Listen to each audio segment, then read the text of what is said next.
Joining me on this, Shelly Palmer in New York.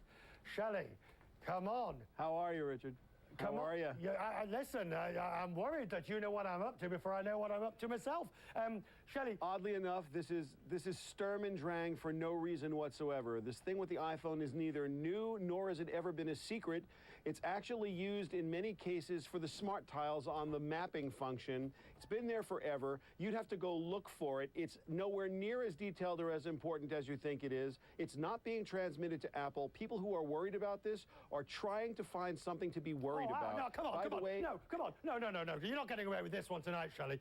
Now that there is a piece of software out there. It was one thing when it was a dirty little secret in the phone, but now there's a piece of software out there that you, your wife, your lover, anybody can use on your computer.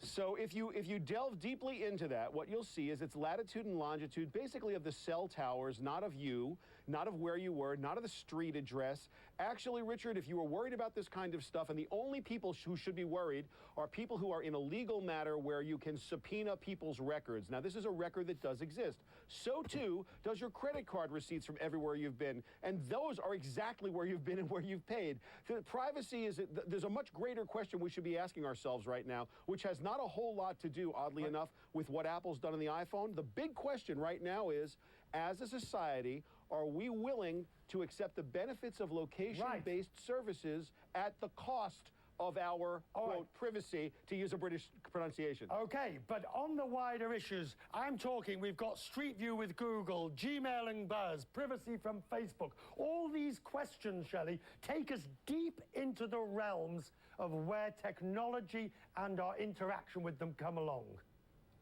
But Richard, there's no reasonable expectation of privacy in the 21st century. Anyone who thinks that there is just kidding themselves. We leave an electronic trail with every single thing we do. Sure, the most visible are the big tech companies like Google and Facebook and now Apple, but truthfully, every time you pay for something with a credit card, every time you go through a toll booth, every security camera is picking you up. You're not private. You don't live a private life. No, you may not be private by necessity of the technology, but you don't need the companies involved, Shelley, to be abusing that privilege. Well, by the way, I agree with you there. Apple's not abusing this privilege in any way. They're using this data. Truthfully, I believe, and this is not, I think this is a bug. I think they probably wanted to cull and purge that file and just somebody didn't do it. I'm not sure, and because Apple's not taking this data off your phone. And by the way, every location-based app that uses your iPhone needs the last little bit of locations, the last 20 or 30 locations. So I'm completely sure this is a bug, but your bigger question's a very good question.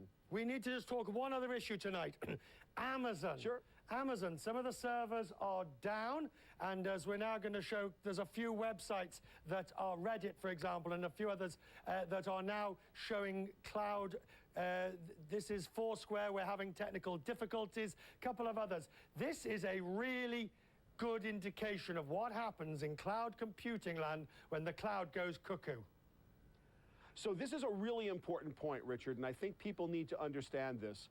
When you have a cloud, it is just like having a server everybody says it's just like having a server in a remote location. That's not true. What happens is you create an instance, not to get too geeky, you create an instance, a virtual server, and when it goes away, it really goes away. Now, we're just learning as IT directors, we're just learning as a technocracy how to deal with the benefits of cloud computing, and we're learning today what happens when something goes wrong. Cloud computing is not a panacea in any manner, shape, or form, and by the way, Amazon's the best of the best at this. They are totally best of breed. And today you're seeing, I couldn't go on Foursquare to say that I'm here in New York at CNN because Foursquare's servers are down. Yeah, it's a big problem. And yes, it does point up the biggest issue in cloud computing. Instead, hopefully you will tweet that you have been on this program and raise your numbers and raise mine. Shelley, always wonderful to have you on our program. Shelly Palmer joining us Thank you so much. from New York. And you will want to join our debate.